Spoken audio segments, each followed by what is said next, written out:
میگن واجب در دین از علما تقلید کنیم. اما منطق قرآن چیز دیگه ایه. خداوند فرموده و از چیزی که به اون علمی نداری پیروی نکن.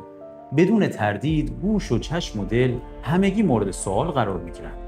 این یعنی در روز قیامت خداوند نمیپرسه علما به تو چی گفتن، بلکه میپرسه چرا از گوش و چشمی که به تو دادن برای تحقیق و از عقلی که به تو دادن برای تفکر و شناخت عقاید و احکام دینت استفاده نکردی. به همین خاطر حضرت علامه منصور هاشمی خراسانی می‌فرماید جز خدا و گماشتگانش در زمین هیچ کس رو شایسته اطاعت ندونید که یهود رو اطاعت از ملایان و بزرگانش گمراه کرد.